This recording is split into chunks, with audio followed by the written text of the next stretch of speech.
ആലിൻ ഷെറിൻ എന്ന 10 മാസം പ്രായമുള്ള കുഞ്ഞ് ഇന്നലെ മസ്തിഷ്ക മരണത്തിന് കീഴടങ്ങുകയും അവളുടെ അവയവങ്ങൾ ദാനം ചെയ്യാൻ അവളുടെ പാരൻസ് സമ്മതിക്കുകയും ചെയ്തപ്പോൾ കേരളം ഇന്നലെ കണ്ടത് ഒരിക്കലും മറക്കാനാവാത്ത മാതൃകാപരമായൊരു പ്രവർത്തനത്തിനാണ്.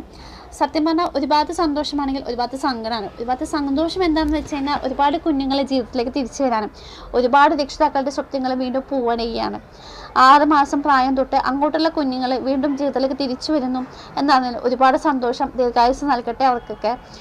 എന്നാൽ മറുഭാഗത്ത് സ്വന്തം മകളെ, അതായത് 10 മാസം പ്രായമുള്ള കുഞ്ഞിന് നഷ്ടപ്പെട്ട അച്ഛനും അമ്മയും മറ്റു ബന്ധുക്കളും.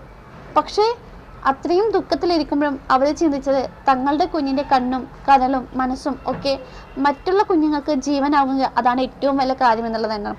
അതുതന്നെയാണ് ഇന്ന് 4-5 മക്കളുടെ ആ കുഞ്ഞ് ദൈവത്തിൻ്റെ അടുക്കിലേക്ക് പോകാൻ നിൽക്കുമ്പം അവളുടെ എവിടേക്കോ ശ്വാസവും അവളുടെ പ്രസൻസ് നൽകിക്കൊണ്ടാണ് അവൾ ദൈവസന്നിധിയിലേക്ക് പോകുന്നു എന്നതാണ്. അപ്പോൾ ആ കുഞ്ഞിനെ ദൈവം ഇരു കൈയും നീട്ടി സ്വീകരിക്കും. കാരണം ദൈവത്തിൻ്റെ ഏറ്റവും പ്രിയപ്പെട്ട മോളായിരിക്കും ആലിൻ ഷെറിൻ. ആ കുഞ്ഞിൻ്റെ അച്ഛനും അമ്മയായിട്ട് ഒരു 10 മാസം ജീവിക്കാൻ പറ്റിയ തന്നെയായിരിക്കും ആ അച്ഛനും അമ്മയും ചെയ്യുന്ന ഏറ്റവും വലിയ കാര്യം. ആ അച്ഛൻ്റെ അമ്മേൻ്റെ മകളായി ജനിക്കാൻ പറ്റിയ തന്നെയാണ് ആ കുഞ്ഞിൻ്റെയും ഏറ്റവും വലിയ കാര്യം. എപ്പോഴും പ്രാർത്ഥനയിൽ കൂടെ ഉണ്ടാവട്ടെ. ദൈവം നമ്മളെയൊക്കെ സംരക്ഷിക്കട്ടെ എന്ന് മാത്രം പ്രാർത്ഥിക്കാം. നന്ദി.